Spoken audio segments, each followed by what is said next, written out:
Bienvenue à vous sur la chaîne qui tisse des liens entre art et thérapie. La musique, c'est un sujet tellement riche qu'on pourrait l'aborder de 1000 façons différentes et continuer de trouver des pistes intéressantes. Mais certains penseurs ont été tellement loin dans leurs recherches que le mieux, c'est encore de les citer directement. Le livre que je voudrais vous faire découvrir aujourd'hui, c'est Musicophilia d'Oliver Sacks. Le sous-titre du livre, c'est La musique, le cerveau et nous. Vu le but de cette chaîne, autant vous dire que ça valait le coup de s'y intéresser. Oliver Sacks était un neurologue britannique, professeur à l'université de Columbia, qui a exploré en profondeur les effets de la musique sur l'esprit humain.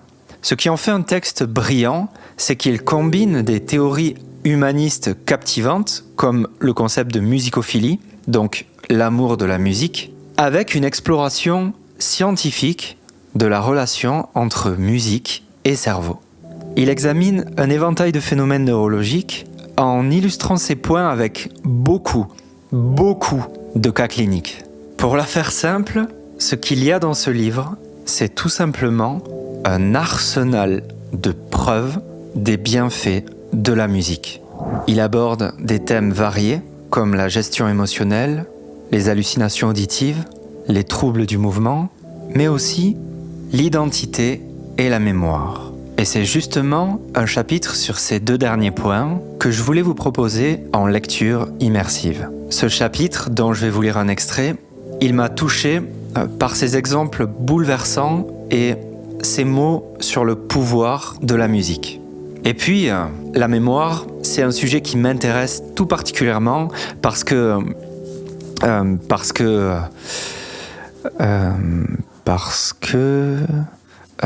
je l'avais noté. Parce que quand on commence à en manquer, ça devient pénible. C'est rigolo. Oliver Sacks, il a un style d'écriture accessible et facile à suivre. Et je maintiens que ça vaut le coup, comme on a fait pour Kandinsky, de restituer directement sa parole. Ah oui, dernier point avant de commencer. Si vous trouvez étrange qu'ils disent les déments, les parkinsoniens, je sais que c'est une appellation que je fais jamais en parlant des patients, et peut-être que c'est aussi votre cas si vous êtes thérapeute, sachez que c'est la traduction littérale du texte. Peut-être qu'en anglais, c'est mieux admis, je sais pas. En tout cas, ça n'enlève rien au fond du propos qui est d'une bienveillance remarquable. J'espère que ça vous plaira, que ça vous renseignera, peut-être que ça vous donnera envie de lire le livre. Merci d'avance pour votre implication, votre soutien et votre curiosité.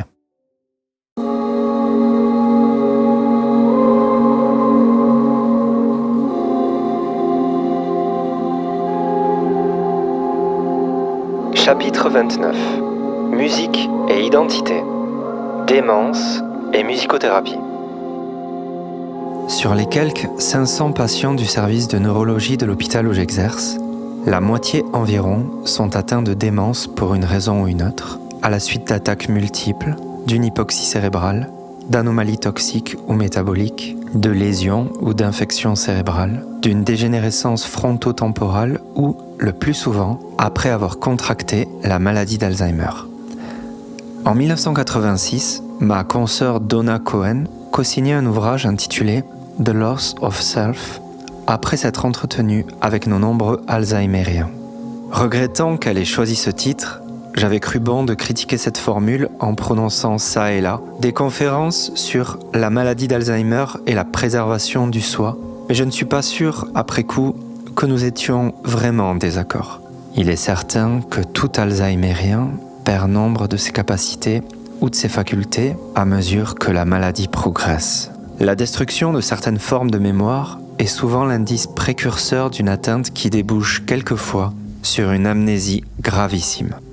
Le langage peut être altéré dans la foulée, de même que l'atrophie croissante des lobes frontaux peut priver le patient d'aptitudes encore plus subtiles et profondes, de ses possibilités de jugement, de prévision et de planification, et des facettes de la conscience de soi aussi fondamentales que la connaissance de ses propres incapacités peuvent finir par être perdues également.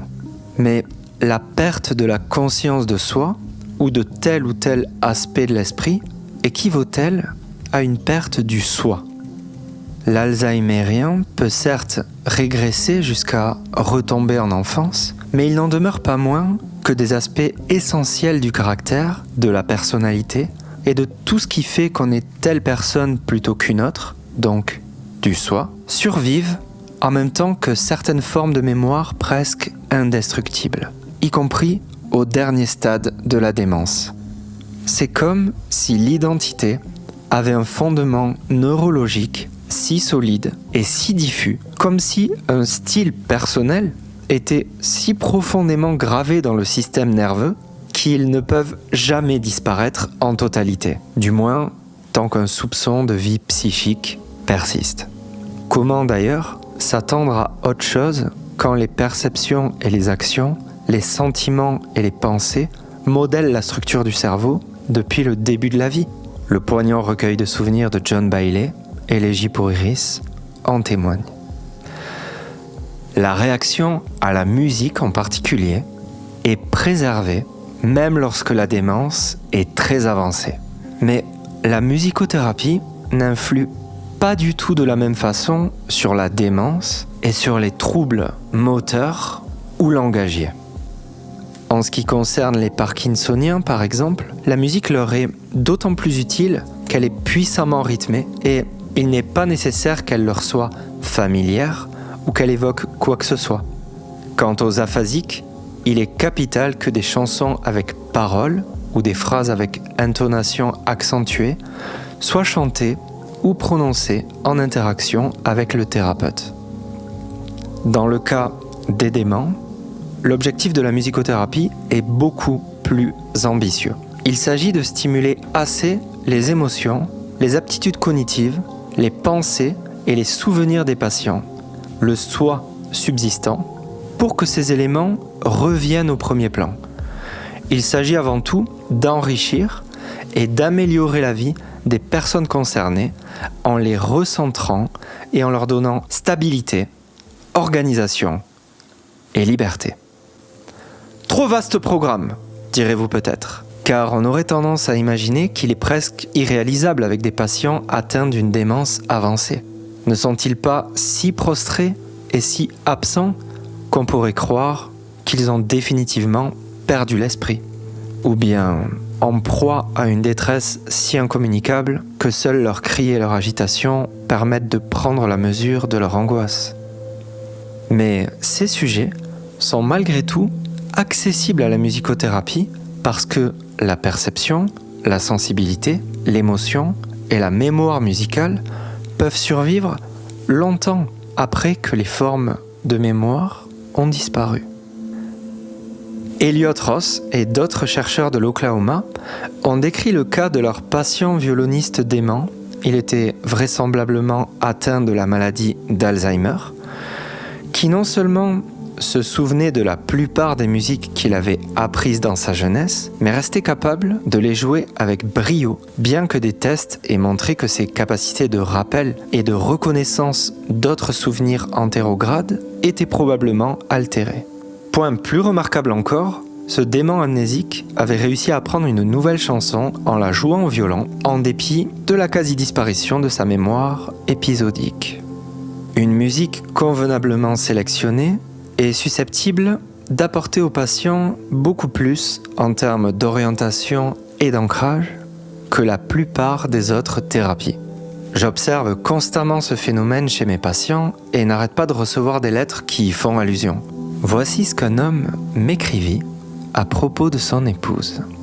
Je cite : « En dépit de sa maladie d'Alzheimer, diagnostiquée depuis 7 ans au moins, l'essentiel de sa personne a miraculeusement survécu.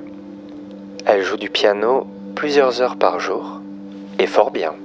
Pour l'instant, elle ambitionne de mémoriser le concerto pour piano en la mineur de Schumann. »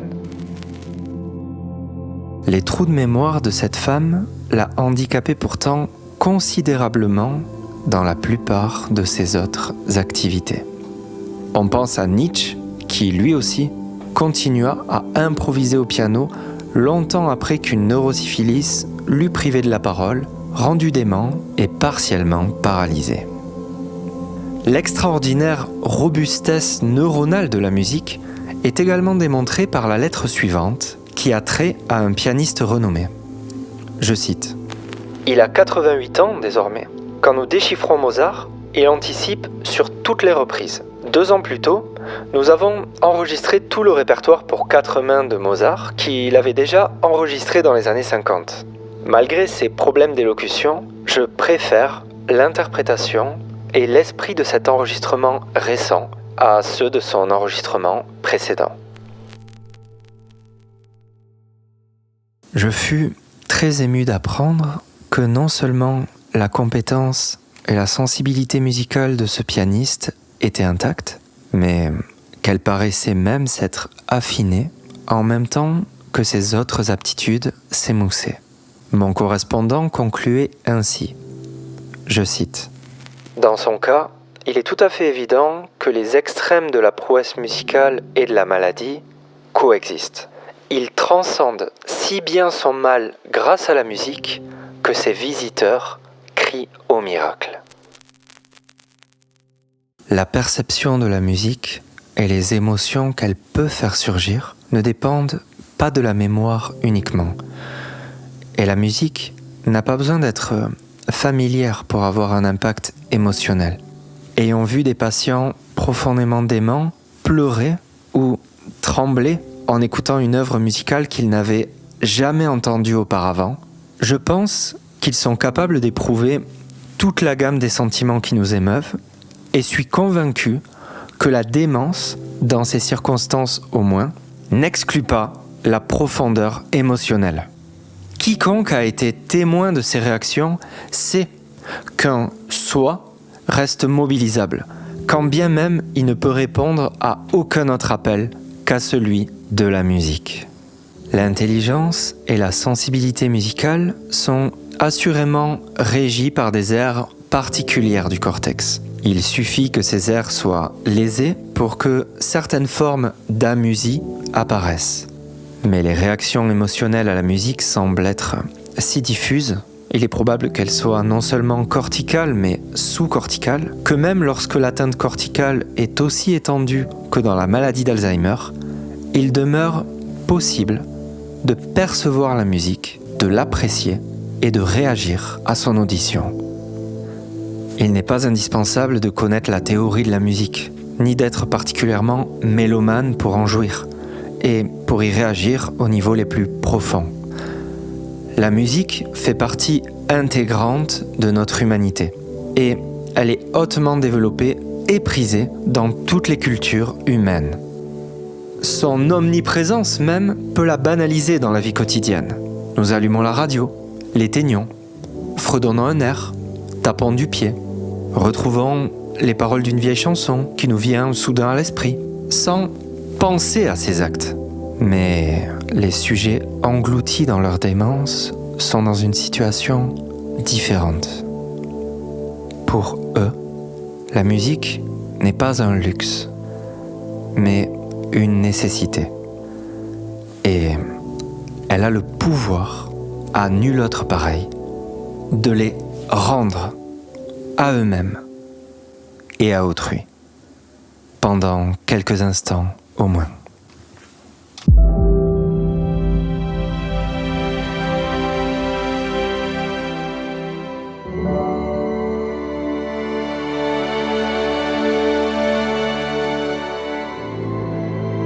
Un grand merci à vous qui êtes restés jusque-là. Si vous voulez soutenir cette chaîne, un pouce, un abonnement, un partage, c'est toujours ça de prix. À bientôt et n'oubliez pas, l'art n'est pas qu'un loisir, c'est une thérapie.